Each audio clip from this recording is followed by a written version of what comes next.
So it is 9 o'clock. I want to say good morning. My name is Erin Fossomali. I work on the special education team at the Department of Public Instruction, and we are super excited to be having you all join us this morning in our new format.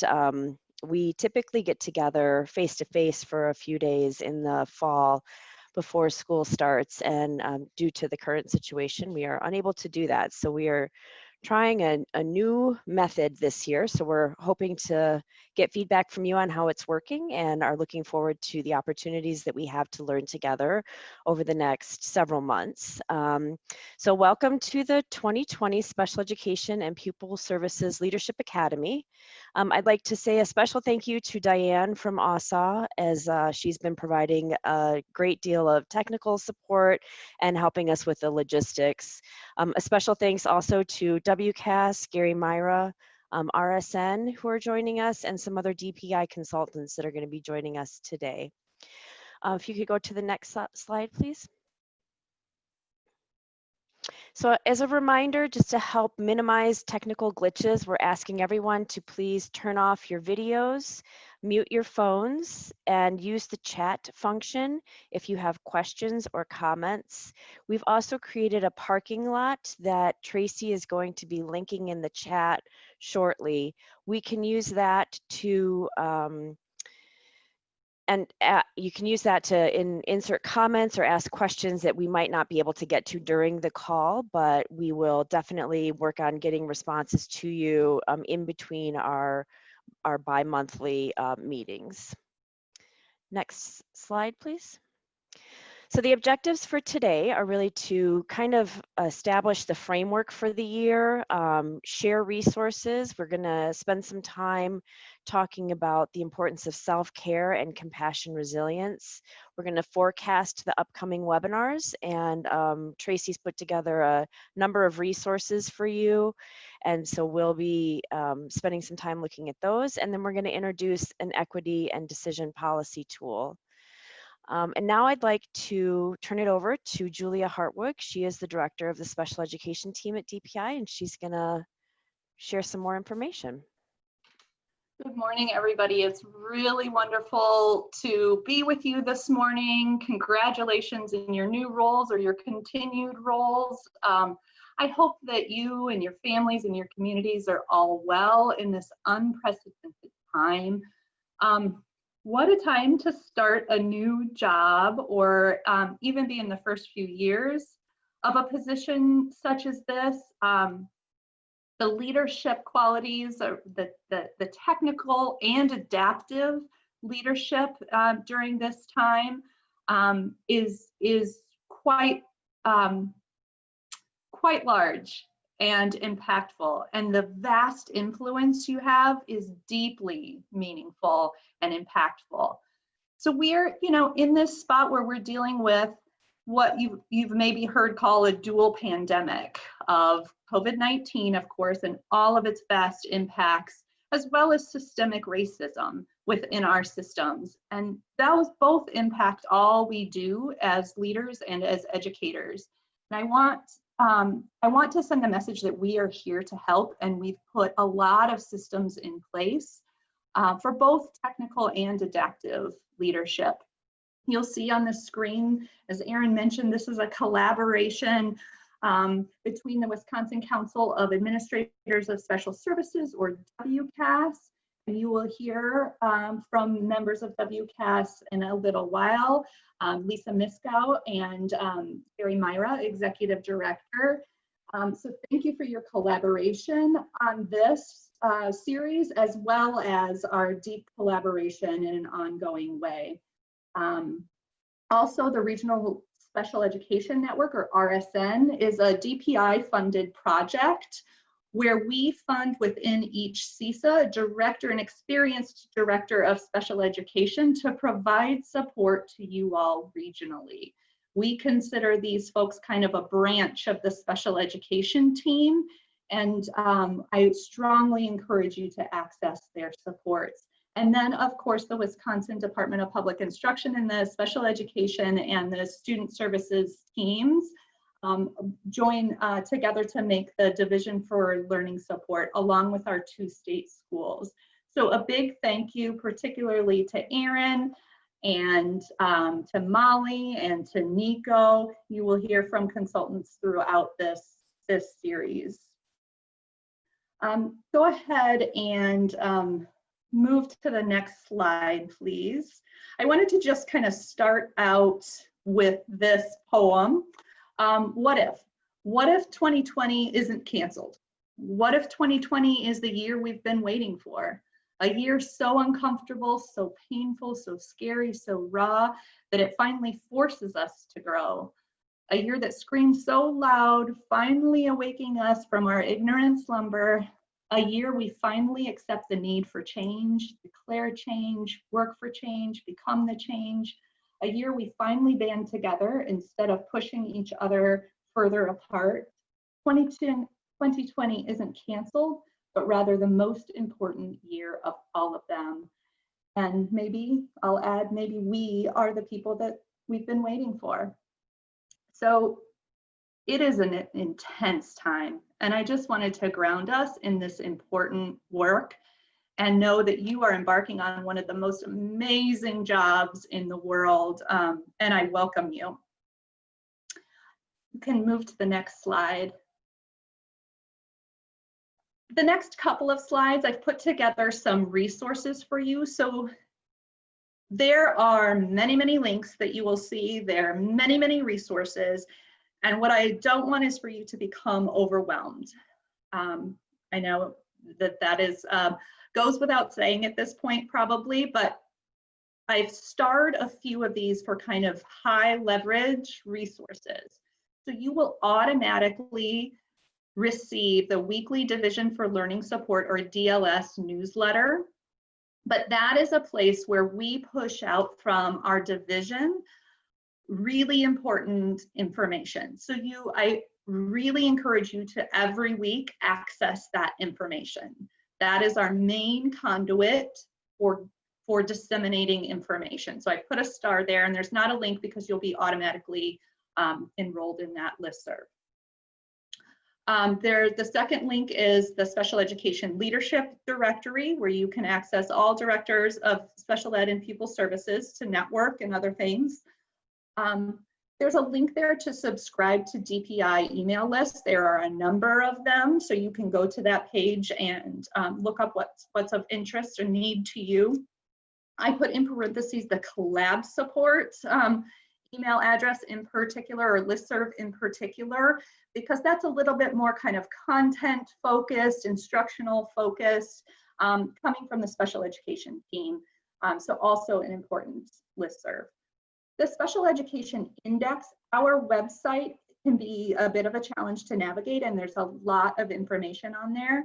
So the Special Education Index, if you go to the DPI website and just type that phrase into the search, it will come up, and you can search by alphabetically. So if you want to find information on manifestation determinations, for example, type in M, click. So that's a nice navigation. Special Education Team LEA contacts. So one of the main structures we've put into place on our special education team is that each consultant on our team is matched with districts. And so you will have an LEA contact on our team, and this person is sort of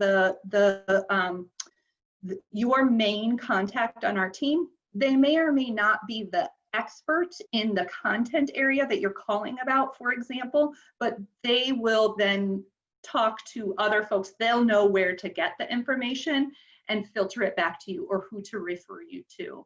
They'll also be the ones that are reviewing and approving your IDEA budgets.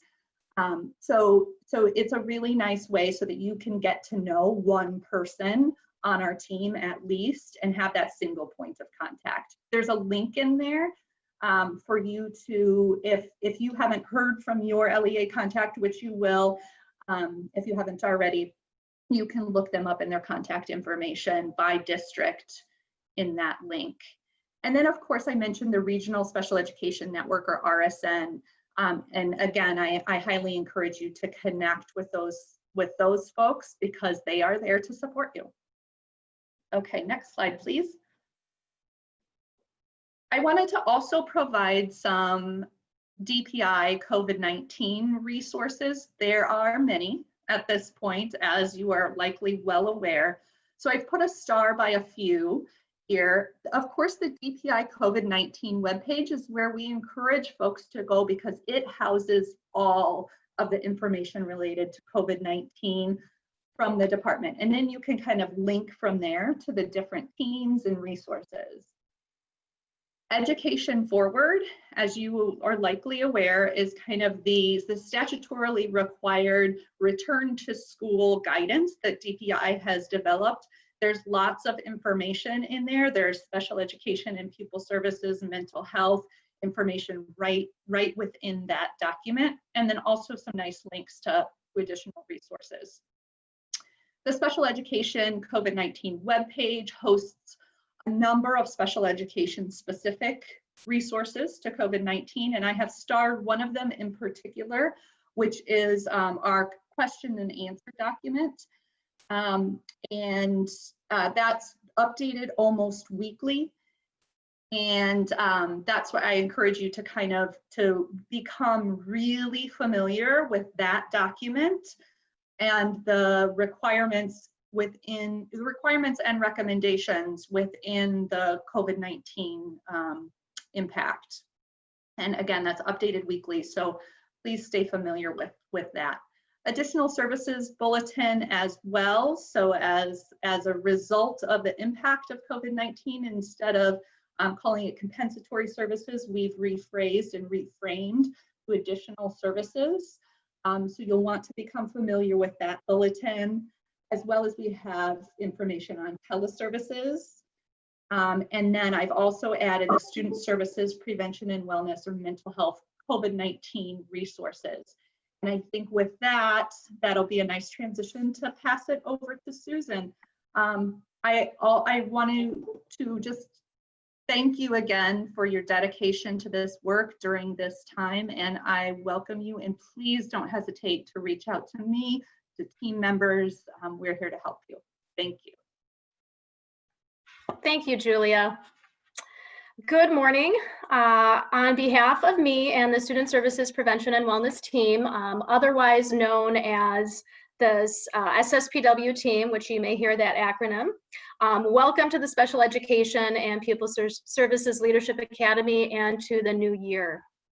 I'm Susan Piazza, and I'm Director of Student Services Prevention and Wellness, and I am honored to join you this morning to help support you and provide you with information that our team can provide. The last link on the slide that Julia just went through did reference Student Services Prevention and Wellness, and again, that is a good segue to what supports the SSPW team can provide you. That specific webpage, SSPW COVID-19, includes information related to both connecting with our dedicated SSPW team staff, as well as the many online mental health resources that can support you given the impact of the health pandemic. So for example, in terms of that page, our Zoom mental health community of practice calls are a really great way to connect with the mental health consultants, and now also includes speakers addressing topics related to mental health during the pandemic. And so the next COP session is actually scheduled for August 20th. So if you're interested in that, please take a look at that link. Or another way to connect with our team and join the SSPW team mental health consultants in their office hours. We've made it a really, really important point to connect with stakeholders. And so that's an hour of dedicated time to answering questions, your questions regarding school-based mental health, social and emotional learning, trauma-sensitive schools, and other mental health topics. The next office hours is scheduled for August 25th. So if you're interested in that, please take a look at that link and it'll provide you with the information. And then again, in addition to connecting with a person, there are many mental health resources due to the pandemic that we can help provide. So that page is a good place to do that. So as we're all well aware, the pandemic has created new challenges and additional potential barriers to eliminating inequities to meet the mental health needs of our students across the state. And it has also provided an opportunity to address these challenges. So what we want to do is consider opportunities to remove the systemic barriers that have perpetuated inequities and address those needs in new and more efficient and effective ways. I'd already shared a couple of examples with you on how you can connect with our SSPW team, because they've been really working intently to connect with educators and stakeholders across the state, engaging. They've had opportunities to be on Zoom calls. We started out with every Thursday morning, and just opportunities to engage in rich conversation.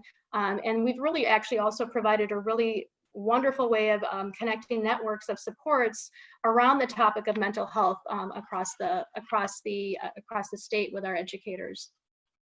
As you dive into your role in the coming months, and as you are in now and in the coming months in school year, and you seek to gather resources or connect to an individual to support your work, it's going to be really important that you know what the SSPW team programs are in order to receive those. So I'm just going to, in general terms, just provide you with some general information. Some of these programs we have over 30 plus programs on our team, but in general terms, safe schools, those resources would include such resources such as creating safe and supportive school environments for all youth, including those who identify as LGBT. There's bully prevention information, crisis response, child abuse and neglect info. Those are just to name a few under that topic. We, of course, have our pupil services resources, school mental health resources, alcohol and other drug resources, health education, and then also expanded learning opportunities that include our 21st century community learning programs, which are our after school. Next slide, please. So the SSPW team has a vision, and that vision I want to share with you is that Wisconsin schools, in our Wisconsin schools, everyone is and feels healthy, safe, supported, engaged, and challenged. And everyone includes both students and staff, and that of course includes you. The SSPW team mission is to support the development of equitable school communities. And the way we do that is what we do to help support you through the services that we provide you. The Wisconsin mission of educational equity means that every student has what they need to learn when they need it. And the SSPW team is here to help you help support your school community. And we start there with mental health and wellness. Next slide, please. So we really want you to connect with us. We want to be there for you. I've got 3 links on here, and they're very general links. The first one is our homepage to the SSPW team. This is a page where you can find contact information on all of our programs and support services. The next link, we developed a list of index to include our resources, online resources, all in one place and one page. And those include topics such as social and emotional learning, trauma-sensitive schools, mental health, adult compassion resilience, which Molly will be speaking to in a little bit, and culturally responsive practices. And then last but not least, we will be holding our Building the Hearts of Successful Schools conference December 3rd through 4th, and that'll be a virtual conference opportunity. So if you're interested in connecting, please take a look at that link as well. As Julia said, we are here for you. We are thinking of you, and please don't hesitate to reach out to us. So welcome, and we hope you have a good school year. Okay, next slide, Diane.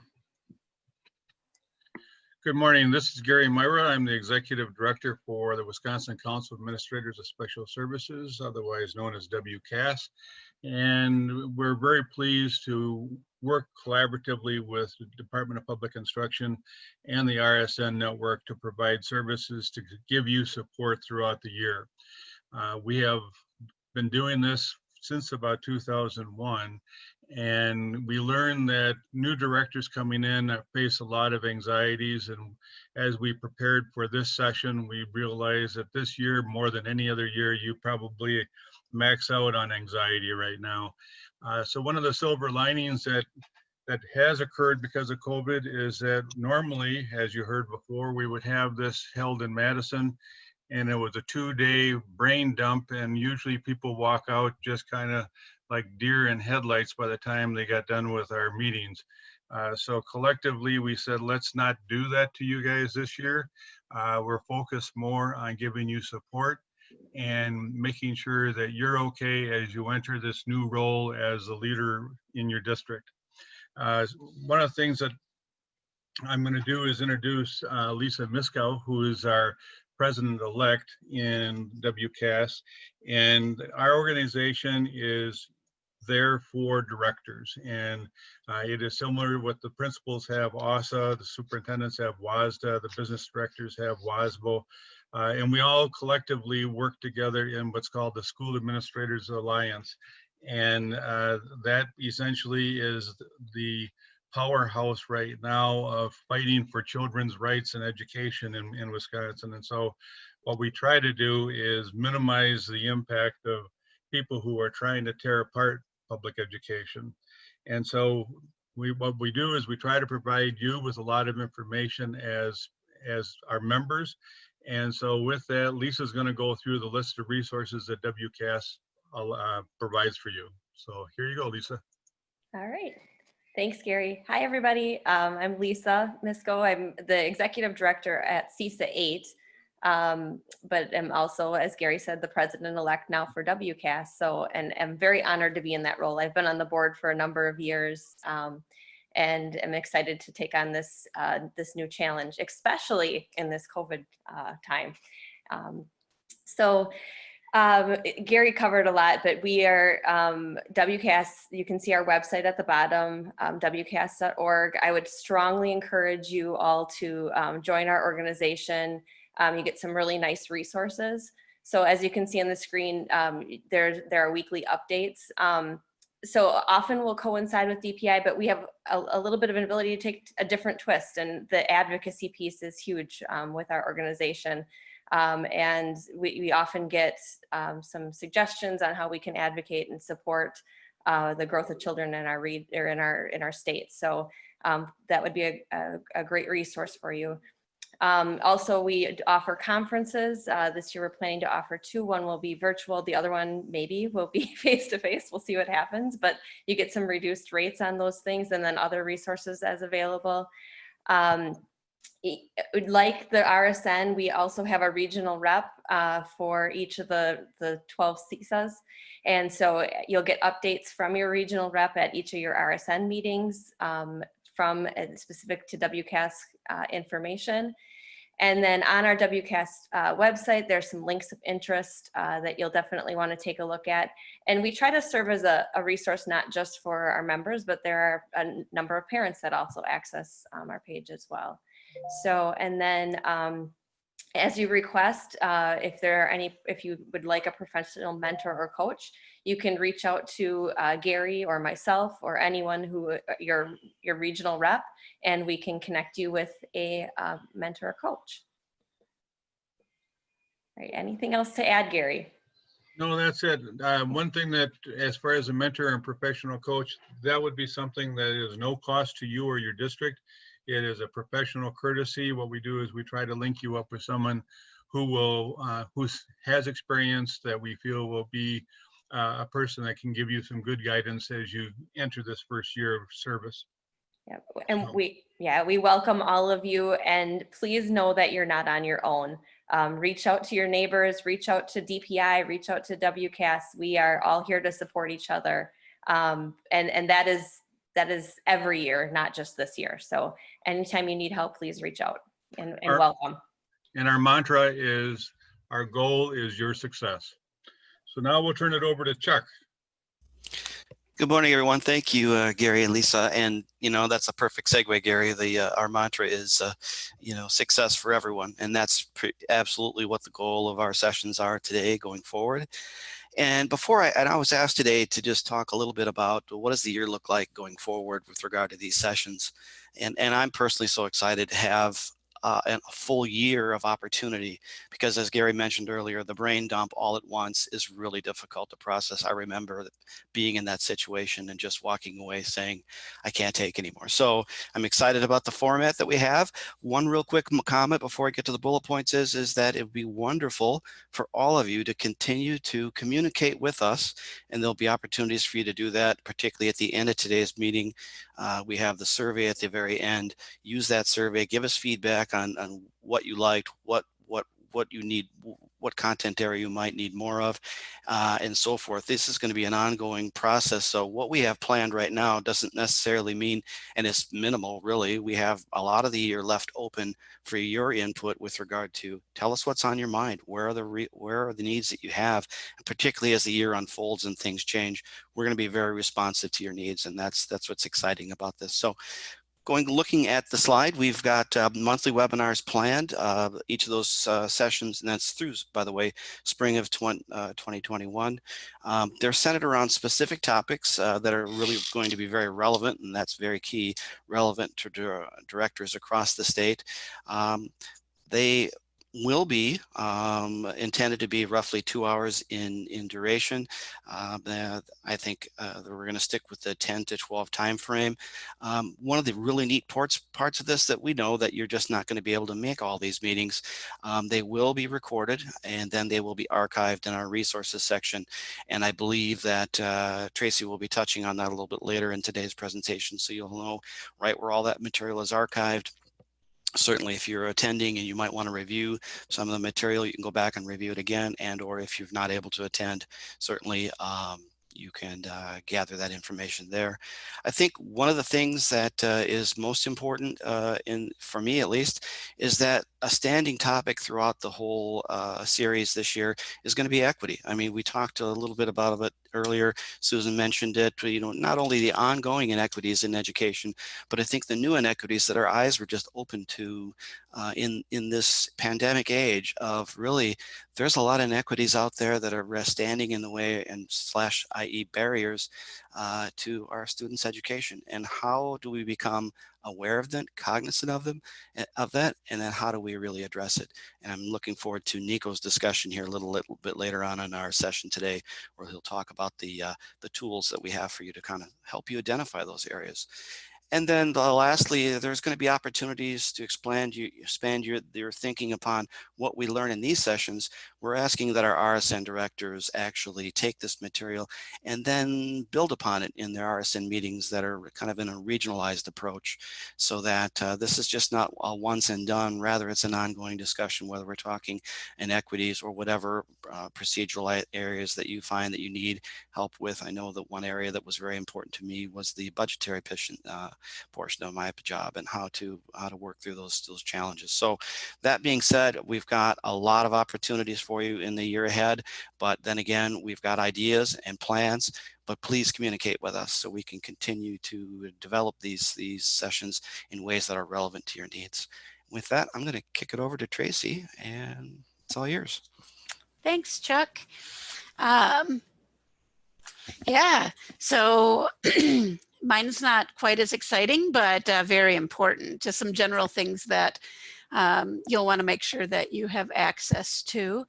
And so the first one is your WAMS account. And if I told you to create a WAMS account 5 years ago, it would have been a much different story than today. But if you renew your teaching license, you probably already have, or your administrative license, you probably already have a WAMS account. Or if you choose to use any of our statewide campgrounds, you might have a WAMS account. But you're going to need a WAMS account, and you're going to want to talk to your superintendent or your district administrator to find out if they want that based on your personal email or your work email, because that's going to give you access to a DPI database, web portal with a lot of the information in there. And we're going to go through, that's where you're going to find all of your indicator work. That's where you're going to do your self-assessment. All of those things are going to be, you're going to need a WAMS ID to get that. But I wanted to uplift today SAFE data. So within WAM and in your WISE home, there's a application called SAFE, and that's the Secure Access File Exchange. And this is a portal, or a portal that DPI uses to submit your district confidential reports and data files. So this is not the same as like WISE Public or anything like that. This is secure, and it's going to have identifiable information. So there's going to be very few people in your district probably who have access to this, but it is important for you to know what's in this file. And so some of the things you'll find in there are your accountability report cards, ACT and work key information, your high school growth reports or previews, your equitable distribution teacher data. And the one I want to really point you to, that I want you to take a look at, if not this week, then next, is your joint federal notification packet, which is going to show you your SI identifications, your IDEA determinations, and any disproportionality that you might be identified in. And so a couple of things with that. This is a joint report that looks at all kinds of aspects of your district and your school buildings. And I think it can paint a good picture for you as you begin in a new district, and maybe areas that you'll want to focus efforts for improvement, or also areas of celebration. So the reason you probably want to look at that sooner than later is that if you were identified in any of those areas, so if you have a SI identification, IDEA determination within the second year, or if you were identified for disproportionality, you're going to need to complete, you get to complete, I should say, a continuous improvement. Not just you, it'd be a school team, hopefully, a continuous improvement plan that needs to be uploaded by October 31st. So I wanted to point that out today, because October 31st is not that far away, and I don't want you to find out on October 1st. So just take a look at that. I think it can give you some really good information about the district you are joining or continuing in for some of you. And then also, if you have any deliverables that need to be done based on any of the data that you have for your district. If you have further questions on that at all, each CISA has a TA network, a technical assistance network, and they can help you walk through those reports. They can answer your questions that you have with that. And your RSN would know they're part of that team, so that you can reach out to them. They can connect you and get you the assistance you need. And then if you, on your slides, there's the local contact RSN. Unlike some years, you probably already know your regional special ed network director, because many of them have been having meetings or have been communicating you through with the COVID, but that is linked there for you, so you can find out who your local RSN is if you don't know, and it'll have all their contact information. But we'll also be in breakout rooms in a few minutes where you get to meet and greet your director. So that's all I have. And we'll go on to some, what is compassion resilience?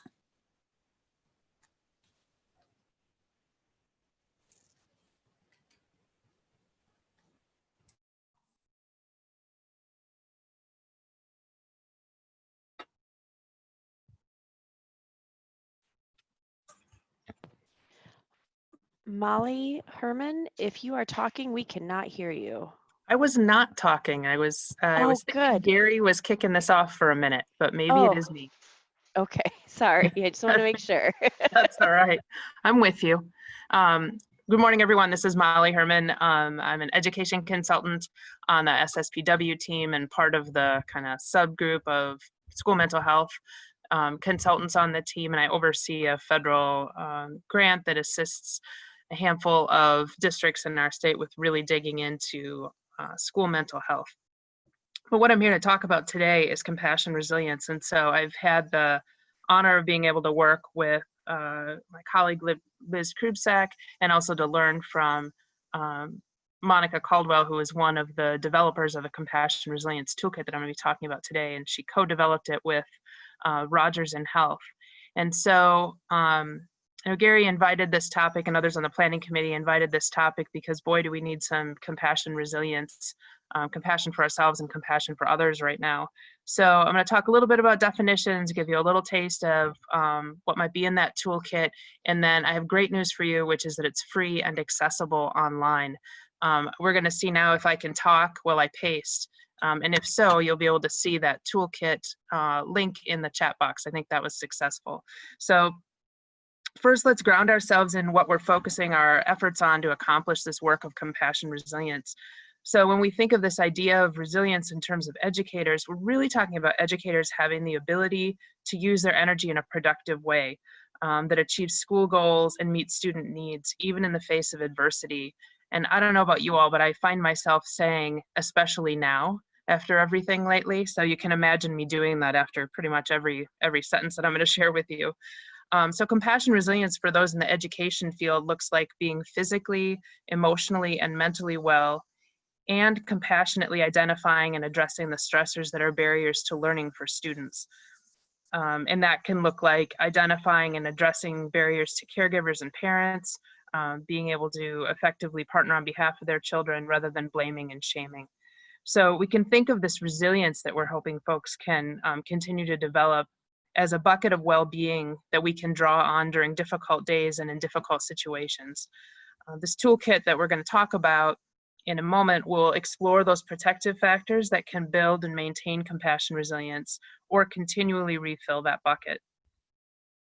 So you might be wondering, why do we need to build resilience? So research indicates that resilient teachers tend to maintain job satisfaction and commitment to their profession, which I don't think that sounds like rocket science, but it definitely bears saying.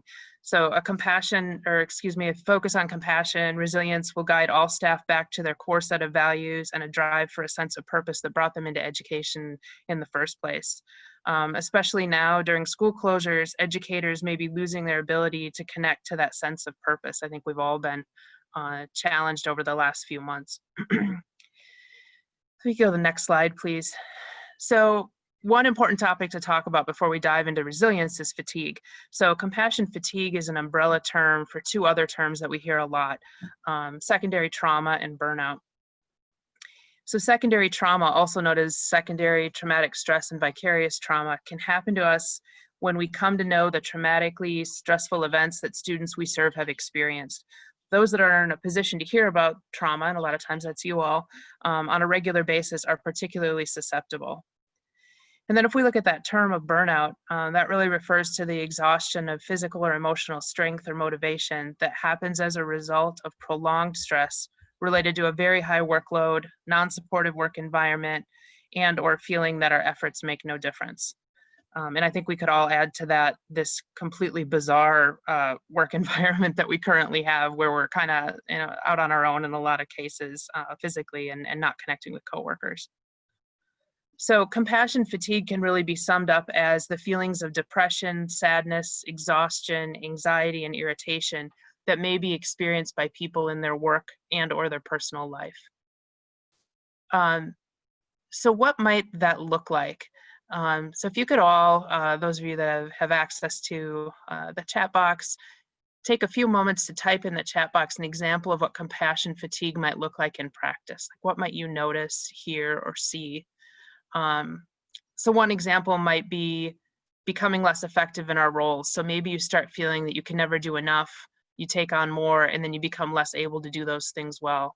I've been saying lately that I feel like I'm doing everything at about 30%, like 30% of my parenting capacity, 30% of my work capacity, 30% of my self-care capacity.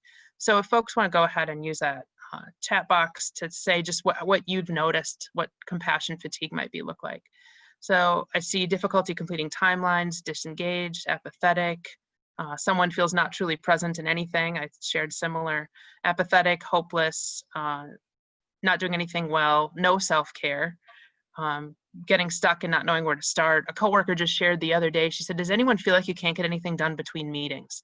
So we got these meetings scattered throughout the day where we're on Zoom or we're on the phone, and then we've got these 30 to 60 minute time slots, and it's like, do we really get anything done in between? Or are we just kind of trying to process what just happened or catch a bathroom break? Somebody said disconnected, feeling more agitated, so getting some of those uncomfortable feelings, irritable, unmotivated.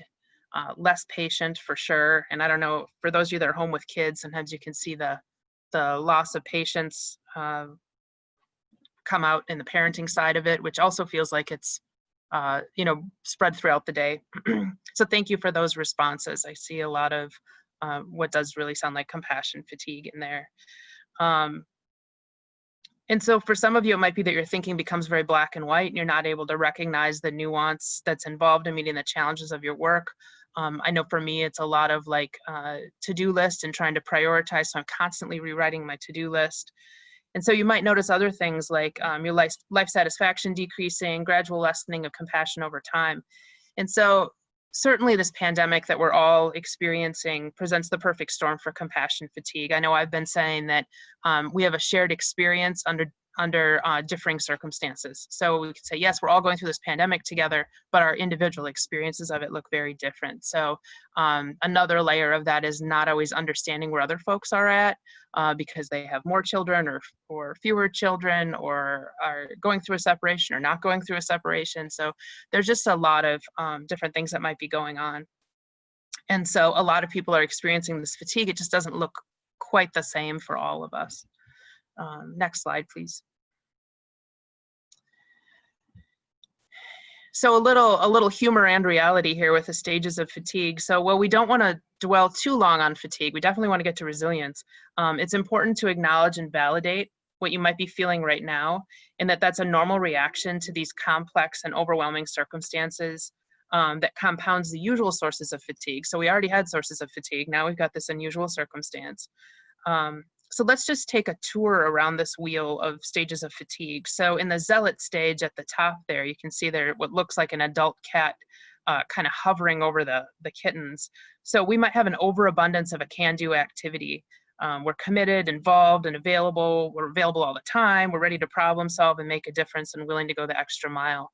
Some of you might be newer in your careers or at least newer in your roles. This is what the first kind of first few weeks of a new job feel like I got this, I got all the things, I'm going to say yes to all the things. And so as you have probably experienced, that's a challenging stage to maintain. So along the way, we might start to notice that things around us aren't always perfect. The systems we're part of don't function the way we want them to. And we might move into irritability, which is our cat with the grumpy face there at about 2 o'clock. So we might feel anger and cynicism, diminished creativity, sadness. We might feel helpless or hopeless or both. We would be moving from a can-do attitude to a sense of frustration and cynicism. And then our hopefulness really starts to wane. That irritability stage can be overwhelming and lead us to a natural reaction of withdrawal. And that's our kind of sleeping at the keyboard cat down there at about 5 o'clock.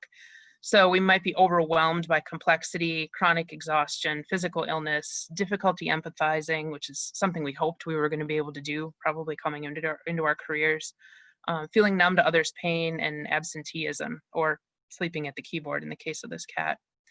And then the next stage is the zombie stage, where we begin to put up walls by shedding connections to avoid facing imperfections and complexities and deciding we're just going to go it alone. A sense that we can't really do enough, and an inflated sense of importance, sleeplessness, and a sense of persecution. So there's not a lot of good news going on here in some of these stages of fatigue, as you may have already picked up. And note that growing isolation is a misguided way to protect oneself from the unaddressed realities of work and the workplace and the systems where we're supposed to provide supports, and yet that's a natural direction for this to go. And certainly, I want to emphasize that we don't talk about these stages to shame or blame anyone. I think, many of us can identify with these just sort of naturally happening, but rather to give us a better understanding of where we might be at so that we can take appropriate action to support our resilience. Another important couple things about this diagram to remember is that we don't always march through these in this order. There might be some return to zealot or return to irritability, and that there's definitely hope. That, well, if you can see at about 9 o'clock there, well, sometimes this leads to leaving the profession. There's also hope that we can become that happy cat who develops some compassion, resilience, compassion for ourselves and others. Next slide, please. Believe me, the news is going to get better. So I thought I would just share with you one of my favorite activities from the the Compassion Resilience Toolkit. So I'll invite you, if you're comfortable, to close your eyes or to find a way to look away from your screen. And I'm just going to guide you through a really short exercise. So recently, you've probably had virtual reactions with colleagues, students, families, your own family, where feelings of compassion can seem out of reach. So when this happens, this is a quick activity that you can just keep at your side, keep it on an index card or a Post-it note. And so here's how it works. You begin by simply bringing someone to mind. So I'll invite you all to do that. Think of someone that you've had a tough interaction with, and you've kind of felt yourself in a state of judging them. So this could be professionally or personally. So kind of get them in mind, and hold them in your mind space. And I'm just going to read a few statements for you to consider about the person that you have in mind. So step 1, just like me, this person is seeking happiness in their life. Step 2, just like me, this person's trying to avoid suffering in their life.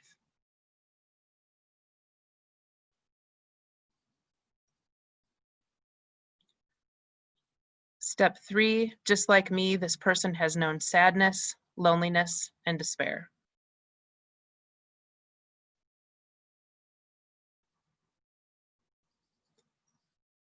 Step 4, just like me, this person is seeking to fill their needs.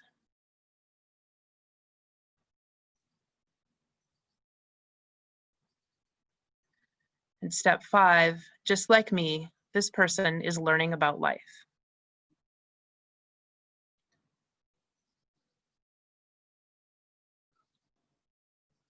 So as you bring your focus back from the person that you were holding for those 5 steps, feel free to use the chat box to just share a reaction or feeling that you're having to this activity.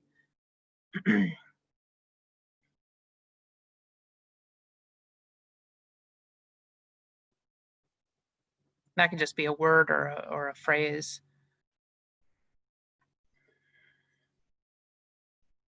Lisa said centered. More open to understanding their perspective, a little guilty for feeling how we did initially, calm, empathy and understanding, more empathy. So we're hearing sort of a reversal of some of the feelings that we might have been marching through in that compassion fatigue diagram with the cats on it, seeing things from their point of view, stepping outside our own feelings. So the idea is to reinforce the sense that at the root of it all, we're all human beings that are craving attention and recognition and affection, and above all, happiness. So thank you so much for both participating in an activity on the fly and also for commenting on it in the chat box. I love this one, and I like to keep it in mind when I am challenged by someone, and remember our commonalities, but also that I don't entirely understand what they're going through, but that we have common feelings and common experiences in life. All right, next one, please. Next slide. So I want to take you on a little bit of a tour of the toolkit and what you might experience. So the whole toolkit is intended to be implemented over a 2-year time frame. And it's intended to be a tier 1 approach, so appropriate for all staff at a school, regardless of their role. And so the screenshot that you see there is once you get into the toolkit for kids, or excuse me, for schools. And so the activity that we just completed is an example of the kinds of activities that you'll find in the Compassion Resilience Toolkit. So we just did that virtually with essentially no materials. So I will say that we are in our second round of an 8-session series of trainings of facilitators that we're doing virtually.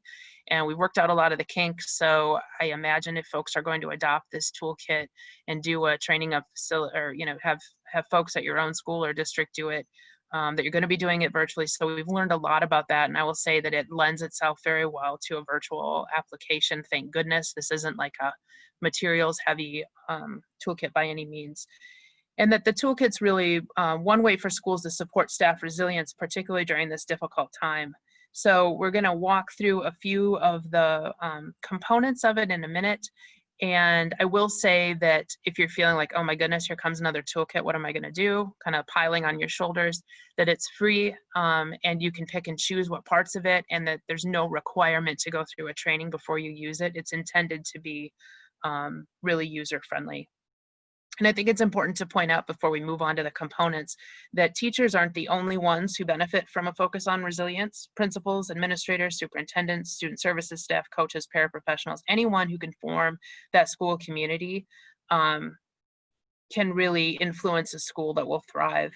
And so the toolkit also, as you enter in, you'll see has a section for health and human service workers and one for parents. So if you're looking for the school one, make sure that you click on that. It has a similar look to this screenshot. And there are also a newly released parent toolkit. Many of us are parents, so you might find that one relevant as well. Again, there's 12 sections. They can each be implemented in about 30 minutes. And input from the schools that piloted the toolkit about 3 years ago included a strong suggestion that the implementation plans include a process that provides safe places for real talk. So small group conversations and a plan for two-way communication between the staff groups and administrative team are key strategies for implementation. Definitely administrative support is key to the success of the toolkit. Although, like I said, you can certainly take activities and pull them into a already existing staff gathering, like the Just Like Me activity that we just did. All right, next slide, please. So the 12 sections I mentioned are divided as you see there on the screen. So the first few are to create that shared understanding of compassion, fatigue, and resilience. I just gave you a tiny little taste of that this morning with some of the definitions. Sections 4 through 7 move into systems and team level strategies that you can use to build compassion, resilience. And then sections 8 through 12 focus on building self-care skills. Notice that that's at the end when we often would maybe expect that at the beginning, but the intention was to not burden people with here's a bunch of self-care stuff you should do before getting a solid understanding and working through some of the other strategies. Next slide, please. So those elements that I talked about, each of the toolkit sections contains a few different elements. There's an introduction that gives a paragraph summary of the content, information that delves more deeply into the concepts. This is a little bit more of an information text heavy section of it, although certainly folks can get creative with how they present it. So that information can also be shared by email or handouts and giving folks a little homework, pre-work prior to diving in. Section for each session on self-care strategies. So it's kind of sprinkled throughout, and then folks can experience the benefits of the strategies and prepare for those 4 sections at the end that explore them more fully. There's a what's next section that talks about the next section of the toolkit, so you're always sort of previewing the next piece. Applications, internet links that are woven into the content that can be pulled out and listed for easy access. So if you just want to send folks some resources, the applications area is where you would get those. And then additional links to related resources are also listed. I know I'm moving a little fast here, but I really hope that this is sort of like I said, an appetizer for folks to go ahead and check out the toolkit. Next slide, please. So those folks over at Rogers got really busy at the beginning of the pandemic and were able to put up a COVID toolkit supplement. As you can see, there's a number of short videos that you can click on. This also gives you a nice preview of some of the topics that are covered in the toolkit. And so the supplement touches on 9 different areas from the toolkit that have been identified as particularly useful during this time. And some of those might be jumping out at you. I don't know about you all, but stress awareness and expectations are jumping out at me. Certainly locus of control. So even if no one in your district feels ready to facilitate the full toolkit, here's some really simple entry points for building adult compassion resilience right now without saying, hey guys, we got to take on this toolkit. Here are some COVID supplements that are really geared towards, again, that shared experience with varying circumstances that we're all finding ourselves in. Next slide, please. Here's just an example of what a virtual session could look like. So you could watch a locus of control video. that takes about 7 minutes. Drivers of fatigue and resilience activity and processing takes about 10 minutes, and then how to put that into practice. So this is just an example of what an agenda might look like.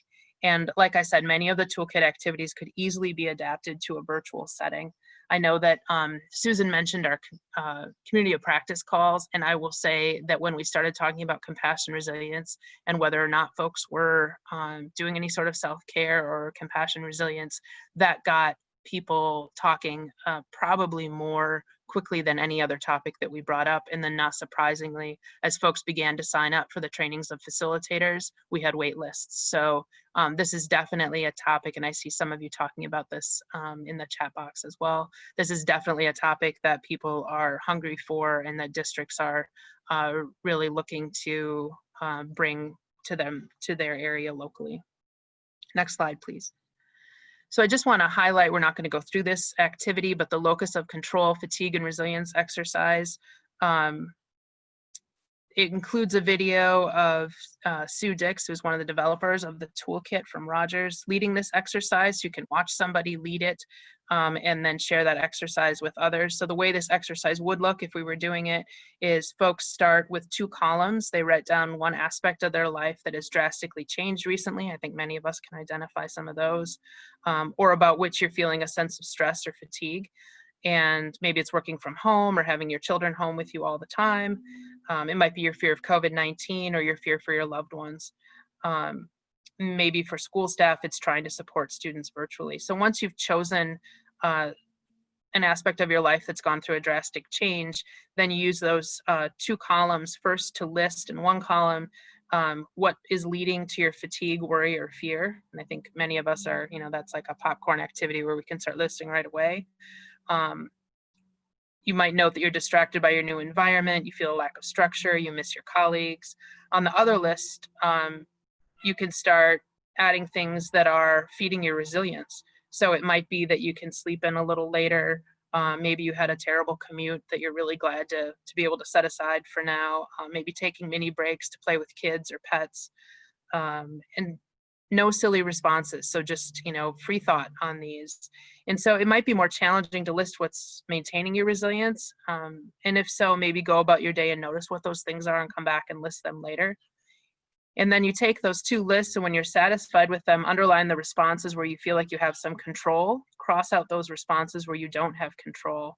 And so once you've completed both lists and identified the things around you with which you have control, consider what you'd like to do in the coming days about anything listed under your control. So obviously, this activity helps us identify those things that are within our circle of control, and our circle of concern is often much larger than that circle of control. So the main idea with an activity like this is to choose to focus mindfully on those experiences that increase our resilience, be intentionally grateful for the positive facets of our lives, or seek to increase or maximize these aspects of our day. So for me, one of the things on there would be my kid that is most likely to knock on the door, most likely to come in and ask for time with me, has turned that time into wanting to go outside, which is something that I'm not getting to do a lot during the day. So I would say that would be an area where I would want to put more focus and realize that I can control the amount of time that I get outside during the day. Relatedly, we can notice which things are outside of our control, and that maybe we can attune to those less frequently or let go of them. And that there's likely areas of our life that we find fatiguing that we can control and could maybe push to the side. So that's just a lightning fast example of a longer activity than the Just Like Me activity that we talked through. And then my last slide, please, is about implementation support. So certainly if you're thinking this is something that we want to pursue, you can reach out to the folks at Rogers at wisewisconsin.org. Again, it's about a 7 to 8 hour training for a team of facilitators. The way that has looked virtually when I've co-facilitated it with Liz Krubsack and the folks at Rogers is we've been doing 8 sessions of an hour and a half to train facilitators. So it's been spread over 4 weeks. So 2 hour-and-a-half sessions a week. And there's also available some toolkit overviews to assess readiness. So if you think, I think I like this, but I don't know if we're ready for it, you can also reach out to the folks at wisewisconsin.org to ask about those overviews.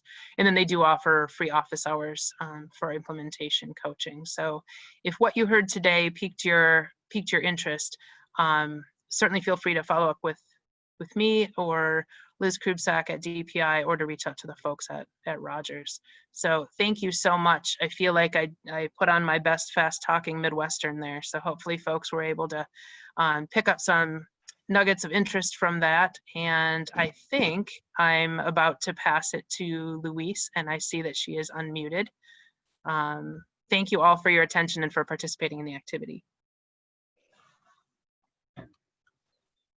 All right, so hi, I'm glad to be here. My name is Louise Wilson, and I am the school nurse consultant, health services consultant at DPI. And so I was asked to talk what I've been talking about only since about February is about COVID-19. And so my first slide here really is titled COVID-19, What We Know and What We Don't Know.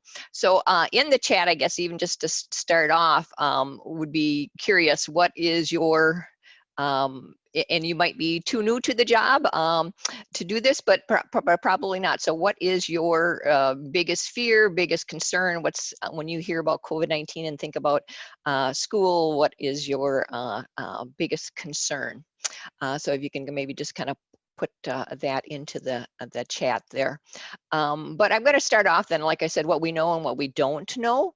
And so what we do know is that children of all ages do become infected with COVID-19, and they don't, and they do transmit it. What we don't know is that the research really isn't conclusive about what ages are more likely to be infected, and what ages are more likely to be transmitted. I just got off a phone call with Dane County Public Health, and they meet regularly with their schools twice a week, and they actually have a whole flyer or a blog really on COVID-19 in children and looking at the data that they're having.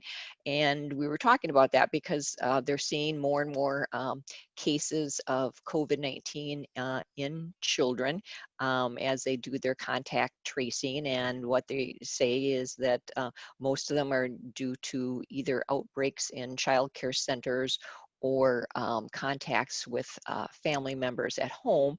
We're seeing, reports of what's happening in the schools in Georgia, in summer camps that have been going on. So that, would give evidence that it is transmittable amongst children. But I was asking them what their message was, because, their great unknown is, and the reality is that most children have been home with people. So if they're going to get it or transmit it, it's going to be with the people in their household. So that makes sense. There haven't been a lot of children who have been out and about and mixing with children and with other students. And if you've have worked in school districts before, in different positions, that as soon as kids come back to school, there's a lot of germs that are transmitted, mostly, it's just the run-of-the-mill cold germs, and sometimes head lice, which isn't a germ, but, we see those kind of things, but we don't know what's going to happen when groups of kids get together.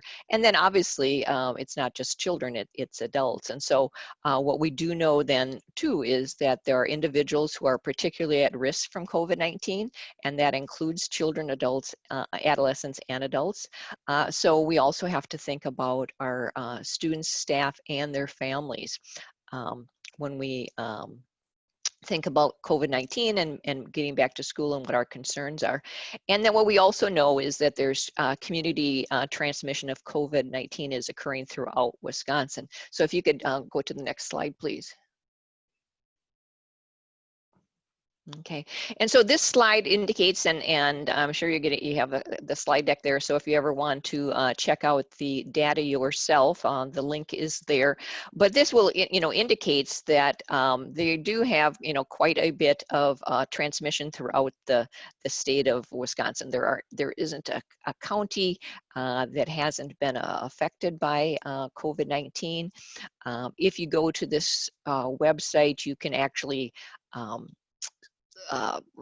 hover over, your county and even find some of your data from your town or local data on how many cases you've had and how it's spreading. So COVID-19 is spreading throughout the community. So if you can go to the next slide. And so again, what we do know is that the basic mitigation measures of physical distancing, staying 6 feet apart, wearing face coverings, practicing good hand and cough hygiene, frequent cleaning, isolating ill individuals and those individuals who have been exposed, keeping ill people from even coming to school are all effective. And really, they're the only measures that we have at the moment because we don't have a vaccine and we do not have effective treatment. So those are what we need to base all of our mitigation measures on and really practice as we're heading back to school and having children be in buildings. All right, next slide, please. Okay. So I'm going to talk a little bit about some of the guidance that DPI has out. And all the guidance we have, I just want to say I am the only health professional at DPI. So DPI works very closely and in conjunction with the Department of Health Services, and really they are the health experts. And then what I do is what all school nurses do is help interpret that health information and put it into educational language and help translate between the two very different systems of healthcare and the educational system. So when we look at, the guidance and the decisions that we put out, or the recommendations that we put out for decisions that we know that school districts are having to make, we kind of are balancing both the effectiveness and the feasibility of any kind of measures. And when we're talking about it, we talk about the effectiveness in these three areas. And primary obviously is in decreasing the viral spread.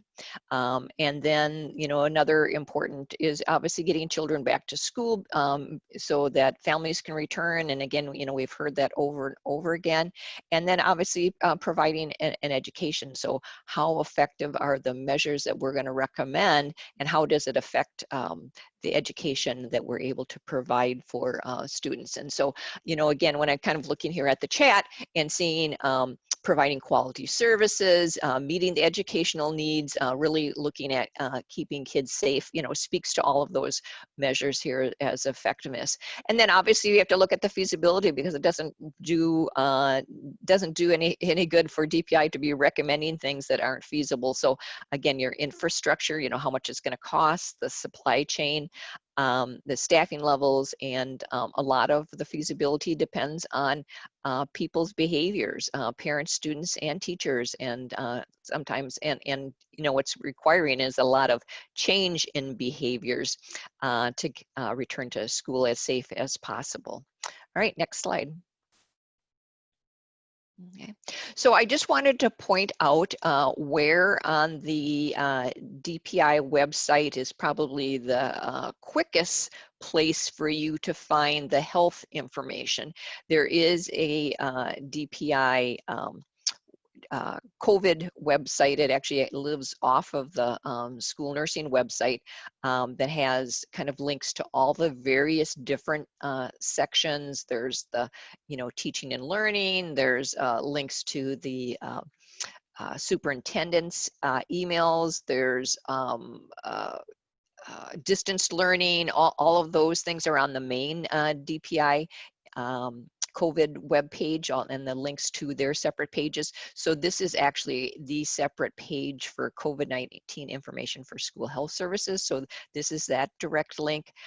When you go to that website, you will see that there is a multitude of resources. In fact, there's about 11 different documents on infection control and mitigation. We also, I don't know if anybody has spoken to, and probably not, the Education Forward document. It started off as a PDF. Now it has been switched to kind of a web-based fluid living document. The link to that is also on this website, so you can find that from this. But some of the guidance that we have, there is a specific infection control and mitigation measures. There's a special document for transportation issues. There's a special document for food service. There are multiple documents then on use of facial coverings, PPE for staff. Then there also is a toolkit that's for health services and for school nurses. And in that toolkit, there's again a multitude of resources for school districts to use, such as sample letters that they can send home, information on, if you're looking at your HVAC systems, what does that mean? Again, more information about PPE. What does your health room, how should that be set up? What's a suggested layout for your isolation room? So that toolkit contains all that information. Some of you may be connected and are receiving some of the emails that I send out to school nurses. So I have always maintained a well, we don't like to call it a listserv, but that's really what it is, a listserv of school nurses, and it's one that they technically subscribe to. So I have always sent emails and newsletters to school nurses who subscribe to the email about twice a month, about every other week. When COVID-19 hit, we also encouraged school administrators to subscribe to that, because when things were changing, that was the quickest way to get information out to school districts about new changes, new guidance from CDC, new guidance from the Department of Health Services. Many administrators are on that list, and at the end of my presentation is my email address, so you can send me an email if you would like to receive those emails. I have been holding Zoom meetings with school nurses since April, and we took a short break and just had one in July and two of them in June, but I've started them up again. And so we had one yesterday, and we'll have one on the 19th and the 26th. And you're also welcome to attend those if you would like to. But that's another way that I connect with school nurses and can share information. Okay, you can go to the next slide. So this is the web page, as I mentioned. All the different sections at DPI, all the different departments have their own web page. And here is the direct link to the special education COVID web page. And this is just a picture of it. And so what you would do is scroll down, and you can find all of their guidance that they have that are specifically related to COVID-19. All right, next slide. And here are some of the guidance that they have. And I think that it's probably very important that you look at this first document, the Family Educational Rights and Privacy Act. And this is COVID specific, is written by the Department of Education, talks about what kind of information can be shared with the local public health department, what information the local public health department can share with schools. It also gives some guidance about what kind of information schools can share with parents and students if you were to get a reports of a student or a staff member who is positive for COVID-19. Again, remembering that this is just relates to the student information. So if you have staff who become ill with COVID-19, then you're going to have to implement the HIPAA privacy laws, but the students will all be covered under FERPA. There's also a great resource here on service considerations for related services, and describes how those services, such as counseling or possibly even OT and speech therapy can be done during COVID-19. And resources for doing that. And then there is a special education question and answer document that gets revised continually. And so that's the link to that document.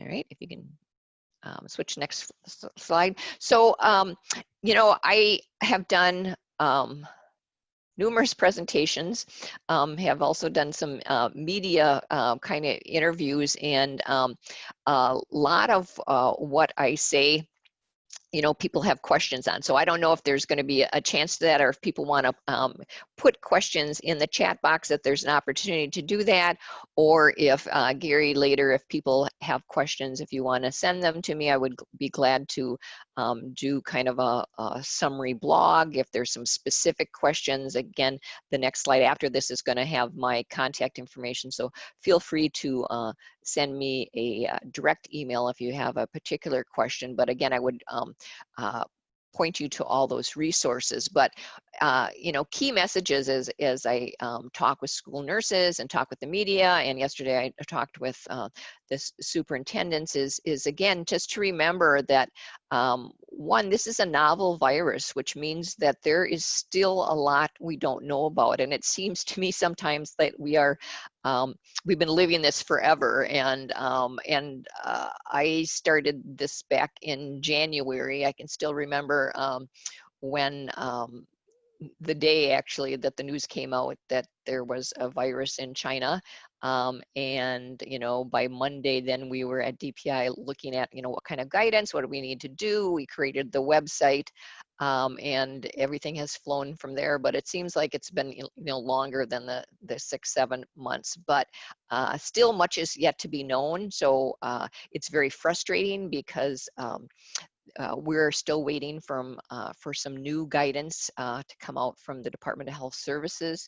I was just again on a phone call, and some of the school administrators were you know, venting their frustration that it's taking so long. But the Department of Health Services, again, is the health department, and they have the infectious disease specialist, and they're, you know, being very particular in making sure that they give the best guidance that they can at the time based on what is known.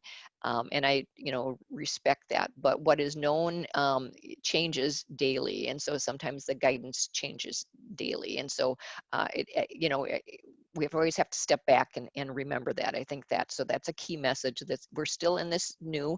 I get a lot of emails, and people will ask me about, you know, what's the law on this, or is it legal for this? And of course, DPI never gives legal advice, but I also say, well, you know, there really aren't any statutes about this because no one has created any laws, you know, specific to COVID-19. So you have to kind of take what we know about other communicable diseases, take what we know about other sharing of student records, take what we know about IEPs, and again, the special education department has been a great job of applying that and then put it into COVID specific guidance. But again, this is a novel situation.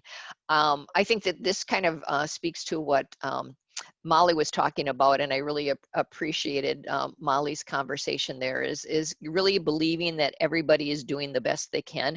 And I have to remind that about myself. I'm doing the best I can, but also everybody else is doing the best that they can, you know, given the circumstances. And as Molly said, everybody's, you know, living COVID-19, but we all have our own different journeys through it, and different circumstances. So really believing that, and I think as you work with your staff, reminding them that each of them are also, and that you understand that they're doing the best they can. Children are resilient, and it's our job to support them. And I think that that's particularly important, and would just like to share with you something that was shared with me. So this was one of the Dane County public health nurses said that she had spoken to her I guess PTO organization basically, and was explaining, obviously as a health expert, you know, what's going on, what the Dane County's public health measures are. And of course, right now, the way that public health and emergency orders and all that works is that every county or local public health department really has the authority and not the state. So anything that DPI puts out as far as guidance, which is based on DHS, both state agencies can really provide recommendations, but can't give do any requirements. And so Dane County does have some requirements, and so she was explaining that, but she shared then a Facebook post that I don't know if, I believe this was a friend of hers had posted, and this friend, and I don't know the circumstances on it, but apparently this friend's husband had died. I don't know if it was from COVID-19 or some other cause, but she shared this blog, and it was about, so this is how it reads. Do I think kids learn resiliency from adapting and overcoming? Yes, I do. Honestly, I think the greatest gift we can give our kids right now is to teach them understanding, patience, kindness, and the ability to go with the flow. Help them understand that everyone is doing their best in this situation. While it won't look normal, regardless of what path your school takes, attitude ultimately determines altitude in life. Watch how much you complain about the hard decisions being made. Watch how much you act like changes are the end of the world. Watch how much you project your disappointment. These personal actions will determine how your kids view the next several months of their lives. I believe to this day that the reason my children are okay is because I was okay. It's about teaching acceptance of emotions while encouraging the ability to adapt to the world around them. If children can live through the death of a parent, a sibling, loss of limbs, and so many other tragedies, then we can all pull together and survive this moment in history. Kids mimic their parents. Live by example. And so I think, just again, I think that that's a really important message for you as new special education and pupil services directors, to share with your staff, to remember for yourself, to project that and remember that as we work with our children. And then the other final key message that I would like to give is again, reminding that mitigation measures are recommendations, but they're really based on science. And if they are followed, they will help decrease the spread and impact of COVID-19. It's not going to completely remove the risk of COVID-19, but it can dramatically decrease the effect that it's going to have on schools and on students and on staff. And when I talk about schools, I'm talking about, the educational process, but schools really are made up of people. They're really made up of students. They're really made up of staff. And then the, families that they reach out to and are part of that, so our community. So again, as you're working and you're making these decisions on the mitigation measures, again, the more likely that you can follow them, the better off that you will probably be. So with that, that's what I have. Gary, I don't know if you want to handle it. Yeah, there's the slide. And so email is very easy. It's just louise.wilson@dpi.wi.gov. Feel free to send me an email. I don't know if you have time for questions or something like Gary, or if you want, how you want to handle it. Well, I think that at this point, Louise, what we're going to do is we're going to break into breakout rooms by CISA, and that might be where a lot of the questions might pop up. And I think that what we'll probably do, we're still in the process of finalizing our conference, our virtual conference for WCAS on the 14th and 15th of September. And I'm thinking that it might be really good to have you part of that. On the 15th is when we'd probably have some time where we would have the latest updates, because like you said, things are changing so rapidly. We could probably have you on every week and it'd be a draw. So yeah, I think that might be helpful, because again, I alluded to, we're still really waiting from DHS. Obviously it's not going to be this week, but maybe next week with some guidance. And that's not guidance that's going to say that you really shouldn't be opening up your school. It's really going to be guidance and rubrics that are going to say, this is where we think that, now you have enough or too much community transmission. As again, everybody's got some community transmission, but this might be a time that if you've been in person, you might need to consider going virtual because of the large number of students or other things. It might be the hospital capacity that your area has, and then also the rubric that people are really looking for. And again, your county doesn't have to follow it, your school doesn't have to follow it, but the rubric that says here's what when we think you should send kids home from school, and then which we do have right now, but will be updated. We have one in the toolkit, but that will be updated. And then the guidance for local public health departments, which I believe they will follow, that says here's what happens if you are considered a contact of someone who tests positive for COVID-19. And I would just say that if you don't know the information, you are considered a contact if you are within 6 feet of an individual for 15 minutes, and that 15 minutes is in a 24-hour period of time. So it's kind of cumulative 15 minutes. And again, that's why we've been stressing, to do social distancing as much as possible, and to do cohorting as much as possible if you're in the, if you're back in session, because then you'll be able to limit the number of people who are considered contacts and limit the number of people who will have to go through that kind of flow chart of self-quarantining.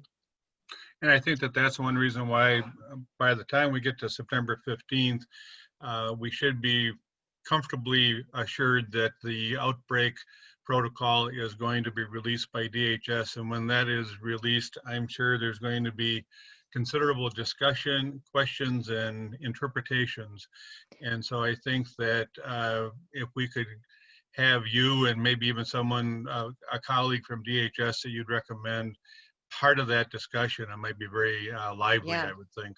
Yeah, that would be good, because that's kind of really how I've been doing these things, is just answering questions. And I would say that, again, I mentioned that the school nurse meetings I have, so I have one next week on the 19th and then on the 26th.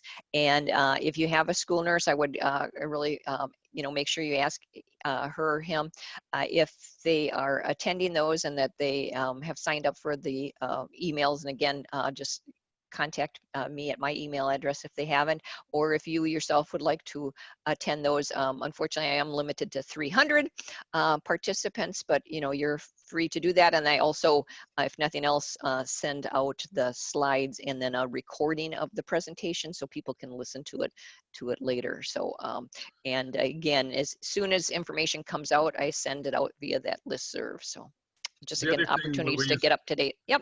Thanks. The other thing that I would say that since everybody, all the RSNs are on this call, and so what I'm going to encourage them to do is if they are having any kind of a regular meeting with the directors within their region, that maybe periodically they could reach out to you to see if you could participate in that, because that's where you're going to get more of the live questions coming at you and you can answer that.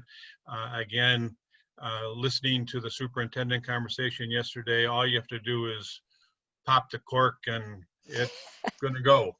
Yeah, well, yeah, and I respect the fact that you don't want to pop the cork now, because you won't get done with the rest of your meeting. So, yep, right. Sounds good, Gary. Yep, yeah, please do that, and I'll be checking my calendar, and we'll be in touch. Thanks. Great, thanks a lot, Louise. Yep. I'm going to turn this over to I don't know if it's Chuck or Tracy, but we're going to talk about the breakout rooms. This is Erin. I actually wanted to know, Louise, are you still on? Oh, yep, I am. There is one question in the chat really quickly, if you have a minute, and it asks for what is the direction for masks and students who nap, considering current mask orders and guidelines. So where might folks find information on current recommendations around masks and students? Well, currently, with the statewide mask order, you're going to have to be looking at the emergency order and the FAQ that the governor's office puts out in that. And I believe the link to the FAQ is also on our website. I've sent it out to school nurses several times, but there isn't, DPI has asked the governor's office just if, we have some school specific questions and we haven't got answers. But to that question is that facial coverings can be removed while you're sleeping. So when students are taking naps, they could remove their facial covering. Okay, thanks, Louise. And Yep. I just found that link to the FAQ, so I put it in the chat. Okay, good. And thanks for that. Yep. And then I'm gonna turn it over to Tracy and Chuck.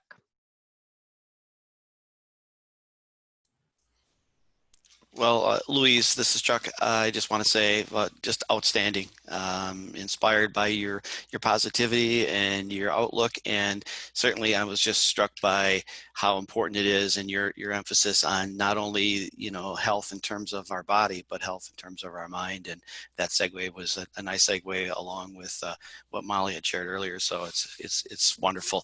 And yes, as RSN director, we will be ringing your doorbell soon and asking you to maybe join us at one of our meetings. We've been having quite a number. All right, sounds good. Yep. So so that being said, we're going to move on to the breakout rooms. We're going to run short on time here quickly. So we're going to get together in CISA regions in breakout rooms. You'll be assigned to the appropriate one based on your title. And within that, within that room, it's just wide open, people. This is an opportunity to meet and greet, get to know one another, maybe make a connection for networking going forward. Certainly that's probably the most outstanding resource that you're going to have as a new director, those regionalized individuals that might be close by that want to reach out and help and just be a sounding board. Also, I'm going to encourage the RSNs to take a moment to collect some data, collect some ideas with regard to further discussion topics, how we might network in, for example, Louise into further discussions. Certainly that's a fantastic resource. Let's be careful, we might overwhelm her. And then also something that Gary threw out there, I'd like to get a little information on that as well, the bottom bullet point, which is what's keeping you up at night? What are some of the burning things right now that is really difficult for you to solve, and how might we network together and collaborate to find support? So I think we'll just, Tracy, do you have any other comments or? I don't. We have 15 minutes in the breakout room. Yep. There'll be a countdown. And I do want to let you know that like if it counts down, you're automatically sent back if you're not familiar with Zoom. So when you're getting zoomed back into the main room, it's always wise to stop your conversation so that when you get back to the main room, not everybody hears if you're saying something you don't want the whole group to hear. And one last moment, or one last thing, is that if you happen to find that you're floating out there without a breakout room, Diane is in the background. She will try to put you into the appropriate breakout room. That's why you had to put your CISA number on there, so we could do that quickly if we had to. So if you don't have a CISA identification by your name, that might be a little bit of confusion, but Diane's a miracle worker and she'll make it work as fast as we can. And Gary, they could connect with her through the chat? Yeah, I believe so. Okay. So Diane, you can put us right in our breakouts. And just wrapping up the breakout rooms, I hope that you enjoyed your conversation with your RSN and anybody else who might have popped in and listened into the meeting or contributed. Please know that you'll have multiple opportunities to connect with your RSN throughout the year and years in the future. So we're here as a resource to help support you, and no question is a dumb question. So questions, concerns, please ask. Absolutely. Thank you, Tracy. And then in my group, just letting the RSNs know that I gathered about 6 different bullet points of ideas of things that we might want to explore going forward. So if you have a list such as that, please forward them to me, to the group, our committee here, and we will definitely blend those together and see what additional resources and direction we can go for sessions going forward. And then actually I have a couple of ideas for DPI staff. So we will go from there. Thank you all for your participation. I think we're going to turn it over to Nico to talk a little bit more for Leading for Equity. Good morning, everyone. My name is Nico Mitnacht. I'm a consultant on the special education team at DPI. I'm technically on the procedural compliance work group. So we're the ones who work on a lot of sort of the guidance to specific questions that we're getting from the field right now. We also do the procedural compliance self-assessment. That's when you see a lot of the folks in our work group presenting and things like that. And then of course we do complaint decisions. And we'll often talk about sort of mediation and due process and all those pieces to the special education puzzle. On the last slide, it was actually really easy for me to answer the question, what is keeping you up at night? I'm actually on paternity leave right now. We just had a baby, my fourth. And so I wasn't getting much sleep before then, but that's what's keeping me up at night. And you might hear that little baby as I'm speaking to you today. So I just want to give you a heads up about that. Her name, we call her Lulu, Lucia Adele. But the reason DPI has actually been really great and flexible with me on my paternity leave. So basically, I was kind of said, well, you know, you can take your leave and not do anything, or you can work on some projects that you have an interest in continuing to help out with. And that's what I decided to do. And this is one of sort of the tasks and projects that I wanted to be a part of. And, you know, I've always enjoyed the new director series. Well, it wasn't so much of a series as a sort of couple of days presentation. Now I'm excited to see it as a series. And I asked and was sort of allowed to present this tool that we use at DPI because I thought it would be useful really for new directors under any circumstances, but especially so for new directors stepping into this role now during such a period of change and during a time when so many decisions are being made. And as Louise mentioned, during a period where you're making those decisions with the best information that you have at the time, but that information is constantly changing. And so what I'm going to share with you today is something that was developed by some wonderful colleagues at DPI that really helps us at the department focus our decisions and our thinking around equity.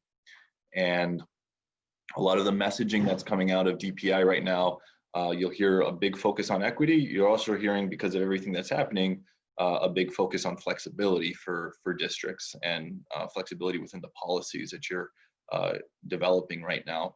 And with that flexibility comes great responsibility as well to ensure that we're not, that the decisions that we're making are having the impact that we're hoping they'll have and aren't having unintended consequences. And so this tool, as I mentioned, is something that we have at DPI. And if you were to walk around DPI right now, which you're not allowed to do, you'd see a lot of probably dead office plants, but also you'll see in all these little cubes that we have, people, and myself included, have these cards pinned onto their cubes to help kind of focus our attention and our work on our equity mission. And so I wanted to share, I'm going to kind of just breeze through these first few slides to give you the big picture of what you're going to see on these slides. But then I'm going to just pull out a couple things that I think would be helpful for you to keep in mind as you're making all these decisions that you're going to have to make moving forward. So the first part of there's three cards. So the first card talks about how you interact with others and kind of handle yourself personally to advance equity. The next slide, if you would please, is the meat of the tool. And we're not going to go through it here. I'm just going to pull out a couple pieces of it to talk with you about. But these are kind of the reflective questions that you ask yourself as you're engaging in your work and developing policies to ensure that your decisions have this equitable focus. And so what I want to talk about and then the next slide is I'm going to show you just sort of the instructions and an overview of how to use this policy tool that was developed. So the pieces on the next slide that I want to highlight for you from this tool, if we could turn to that slide, are these sort of three bullets, and then I want to highlight one other piece of it. So the big one is, what are the intentional and unintentional consequences on educational equity that could result from this, policy decision? And I think this is kind of an interesting self-reflective question, because it's really hard in the moment to know what the unintended consequences of something are. I mean, I think it's a good exercise to think through it nonetheless. But really, to me, what this question does, baked into this question, is the assumption that you're sort of monitoring or self-reflecting or revisiting decisions down the road and asking yourself, we made that decision. It was the best decision we could make at the time with the information we had available. Is it playing out the way we expected it to? And I think it's really important that you kind of keep that perspective as you're moving forward here, that there's going to be decisions that you made with the best intentions when you made them, but they may be playing out in a way that that wasn't intended or doesn't capture the needs of some subgroups of students. And I just viewing the comments in the chat, and I wasn't really part of your breakout rooms, but I suspect that really what's keeping a lot of you up at night is this population of students that really hasn't been served well, and it's kind of felt the greatest impact of COVID-19. And that's the population of students that we work with in special education. It's often the students who are bearing the brunt of unintended consequences of policies that are decisions being made. And so I think it's really important. I would challenge you to kind of keep that piece of this tool at the forefront as you engage in your work. Now that, one, you're stepping into a leadership role, you know, we at the department, everybody has this tool and uses it. Some people at the department make policy decisions with a capital P, but all of us make policy decisions sort of with a lowercase p. And so I would challenge you to kind of keep this, especially now that you're stepping into this capital P policy decision-making role, as a self-reflective question that you ask yourself. Another great question, I think, from this tool to ask yourself is, you know, who's at the table? How have you engaged stakeholders who are going to be impacted or affected by this decision? And so I think it's really important to kind of sit down and ask who's here at the table, who's not at the table, and try and keep that in mind as you move forward. I think it'll help you reach more equitable decisions in your policies. And I think Louise also even talked about, you know, we get the question a lot, is this legal? Is this not legal? Is this compliant? Is this not compliant? And we can help answer those questions. But, you know, layered on top of that, and sometimes you don't even have to get to the, is this compliant or not compliant? If you ask yourself, is this an equitable decision that we're making? Have we brought the right people to the table? And usually that keeps you pretty far away from the compliance line to begin with. The purpose of the tool, I just threw that bullet in there too, is to ensure that all learners benefit from the policies, programs, and decisions that you make. And then on the next slide, and this kind of circles back to the first bullet that we talked about, here in the policy tool, I've just put these little green arrows that really talk about, you know, based on the data, evidence-based strategies. So also baked into this tool is the assumption that you're going to be kind of collecting data or being able to obtain data that will help you reflect on your decisions. So I think that's also an important thing to keep in mind as you're making all these decisions, is what evidence could we gather at the outset to help us understand better down the road whether these decisions are having any kind of having the impact that they intended, or if there's a subgroup of students that's being negatively affected by these decisions in our policies, and how can we capture that and adjust course as needed as we move down the road. Because I think you're going to be making a lot of decisions here in the coming weeks, and they might be great decisions, but they're worth reflecting on. And it's really important to keep this focus on equity, again, especially as you're being given sort of the responsibility and the flexibility to make these decisions during this time. So hopefully you find this useful, and hopefully you'll be able to maybe bring some of these elements into your work and find ways to kind of build this into the process as you move forward. And that's really all I wanted to share with you today. So thanks for listening. Thanks, Nico, for sharing. This is Erin again, and if you want to, Diane, advance us to the next slide, please. So I'm just going to ask everyone to maybe pause for a minute and take a deep breath, because I feel like there's been a lot of information thrown at you in this last hour, 2 hours. So I'm just going to pause for a second here.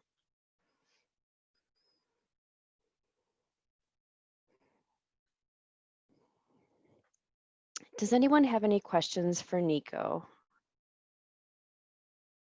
I'm going to look in the chat here.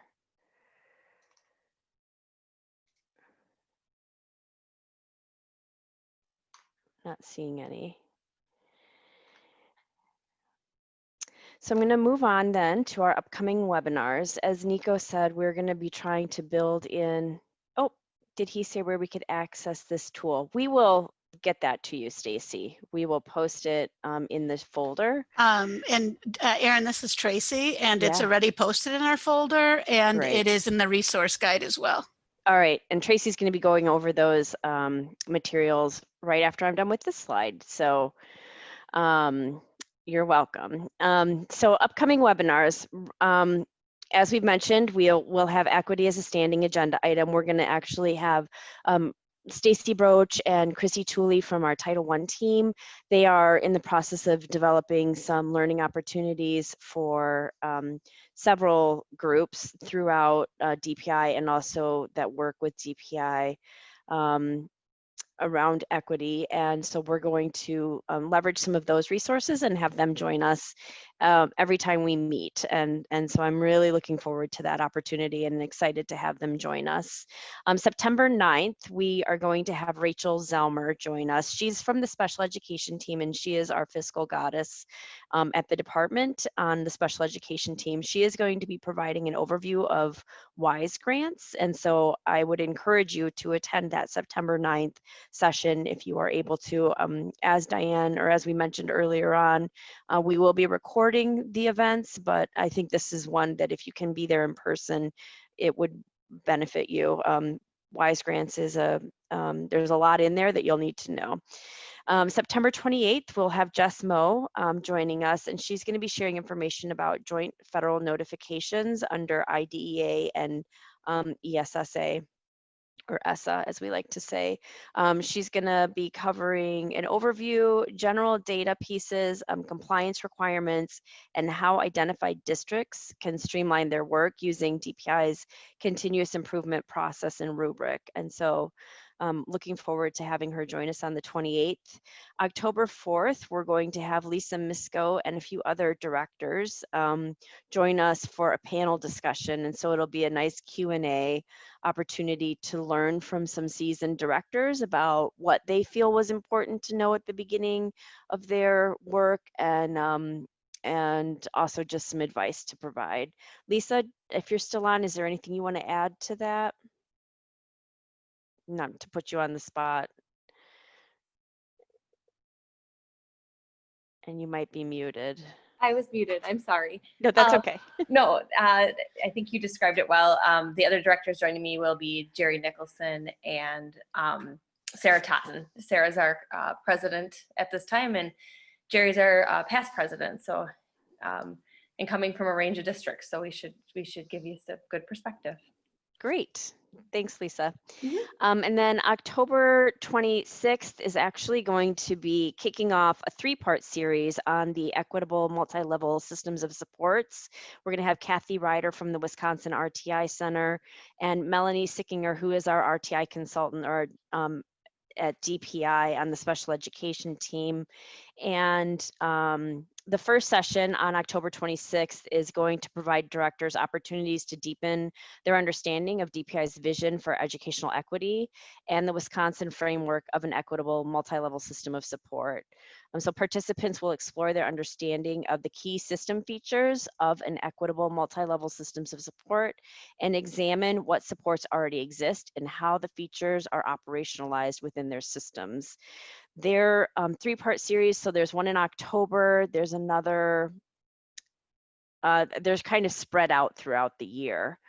And as Chuck said earlier, you know, although we've got a few ideas for some near upcoming webinars, we definitely want to hear from you to see what you would like to hear and more about. And I'm just going to go to the chat because I saw some questions in here and I want to make sure I'm answering those.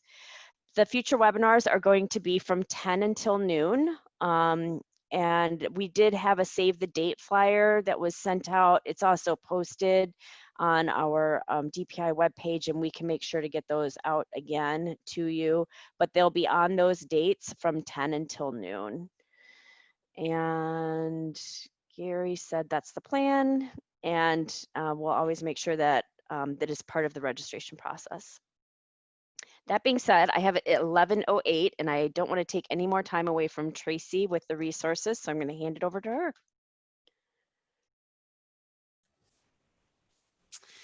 Thanks, Erin. So in thinking about if your Google folder looks like my Google folder, I never can remember exactly what folder something's in. I need to take a 101 course on Google organization of drives and folders, I think. In thinking about that, our small work group talked about ways that we could simplify the resources for you. So I created, it's a draft, it'll be an ongoing draft because it will be continually updated as we go throughout the year. But a new director resource guide. So let's see. I'm going to share my screen to walk through this. And Tracy, should I share the link that was in the notes in the chat? Would that be helpful? Oops, wrong one. Yeah, that would be great, Erin. Thank you. Okay. So, and feedback on here is welcome, but this is just a resource guide. So it's nothing new, but I kind of wanted to give you a one-stop shop if you didn't know where to go, that this might be a resource that you could go to get where you needed to go. I think I made a couple notes today about, oh, I should add that to the resource guide as I heard Julia and Molly and Susan speak. But like if you click on the DPI contacts, the bookmark, it'll take you to the page here, and then if it's hyperlinked in, so it'll take you right to the DPI page to look at the staff team listing. I also at the bottom of each page then, and I apologize if I make anybody seasick from moving too quickly, I put a return to list of resources at the bottom. That hyperlink is supposed to take me back to the top. I'll have to recheck that, but that'll take you back to the main page then. So it's just a Google Doc. You all have view access. So there's the special ed team contacts, the student services and prevention and wellness team contacts, your RSN contacts are in here, the board of directors for WCAS and your regional rep. So if you have anything that you would like to ask them or you want their contact information, that's right here for you. Here's the equity decision and policy tool, a link to that that Nico provided. This, I want to warn you, is a work in progress, but it's a calendar of important dates. So it's a Google Calendar. So like on July 1st, I had put in there, make sure your assurances are signed in WISE grants. It is not fully complete because there are a number of dates that need to be added to that, depending on your role, but it will have some things and we'll continue to add them as they go. So it might be a calendar that you want to also add to your Google Calendar. And then because we have a bazillion acronyms and abbreviations, I included a link there, and it's also in your folder. It's a PDF of commonly used acronyms and abbreviations. It might also be something helpful if you have emergency licensed teachers or long-term subs that are having conversations with your pupil services teams or your special ed teams, and we want to make sure everybody's aware of what acronyms are being used. That might be a resource for you. Oops. Then there's roles and responsibilities, and that was a document put out by WCAS. So if you're advocating for your role, or if you're wondering, I wonder if that's my responsibility. That was what I learned when I started in the role of Director of Pupil Services and Special Ed was, oh, didn't know that I was in charge of that, but I'll get on it. I don't know how many times I said that in my first year. So maybe if you peek through this list, you could ask those questions, not that you want to ask and then be appointed, but you might want to look through that to make sure that you're not missing anything that might be your role or responsibility. and vice versa, right? Like if you're asked to do a lot of things that maybe aren't, that you could have conversations about that. Throughout the year, we'll be adding some leadership articles, so I will link them there. And then I'll also put the link in, but we had some issues with if we were doing the shared drive or if we were doing a Google folder, but I'll put a link in there so it'll take you right to the folder with all the archived webinars. And then some things that we talked about today that have some how-to guides. We're setting up your WAMS ID if you don't have one. If you click on this link, it'll walk you right through it. Adding users and roles within the WISE application. I stated before, that's where you find safe. That's where you find, give people access to their indicator information, and then the accessing the special education web portal. That is within WISE, and you're going to want to make sure that you know how to submit all of the information you needed for your different indicators. So that's all, Diane. I can stop sharing, but that is the resource guide. That was the resource guide that I wanted to share with you. If you have information you want in there or think would be helpful, please either put it in the parking lot and I will see what I can do to add it. If you find missing links, please let me know. I'll try my best to keep them active, but errors are inevitable. So just let me know if it's helpful or not helpful. It's meant to be a time saver, not a time eater. So I hope it's useful. That's all I have. And I think I go back to Erin for the feedback. Yeah. Yep, it's me again. So I just added another link in the chat, and this is our event survey. You'll need that passcode, August, capital N, capital D, 94785, to enter the survey. It's a very brief survey that we are using just to gather information about how things went today. And then there's a couple open-ended questions at the end of the survey. I think that's 5 questions total, but soliciting your input for future topics and any other burning or pressing concerns or questions that you have now. So I would encourage you to fill that out. If you are good at multitasking, you can do it now, or you can do it after our call. We do use these results to help inform our next steps. So please just take a few minutes to do that when you have a moment. And then I will ask, Tracy, are there anything in the parking lot? Or is there anything in the parking lot that we need to attend to at the moment? I think I'm that going to look. I did believe- add, oh, go ahead, Chuck. I was just saying, I looked at it a few moments ago and there were a couple of questions in there. If we want to take a shot at them right now, I don't remember the specifics. I think. Yep, no, I'm looking at it and it looks like it was the question about masks from Angela, and I think that we addressed that. So We did, and I added that question in there because I thought it might be beneficial for people to know that, oh, that was a question that was asked and answered during the meeting versus having to view the webinar again to find that. Yep. And so if you have any questions after that or after our call today, please feel free to add them. We will circle back to this document. Could we put the passcode? I need to go back to the passcode. Looks like it was just put in the chat as well. Oh, great. Thank you. All right. And so then we can go on to the next slide, and I'm going to hand it back over to actually the slide after that. I'm not sure. Oh, yep. Here's the upcoming dates for our meetings. So if you want to get them on your calendar, they'll be from 10 until noon on these dates. We're trying to have a couple every month covering various topics, and then you'll see as the year continues on in February, we just start to meet monthly as things start to wind down. But if you have questions about those, please let us know. As we've said before, we'll record these events and they'll be archived. So if you're not able to join us, you'll at least still have access to the materials that were shared. And with that being said, I'm going to turn it back to Gary to wrap us up. All righty. Well, I hope everybody has appreciated the information that we have shared today. Again, I will mention that I always look for silver linings, no matter what the disaster is that we're going through. And during all this, I think that one of the better silver linings is that we've had the best participation for a new Directors Academy than we've ever had. And so I'm very happy to have that experience. And I think it was said somewhere earlier that it might be a change of how we do the format.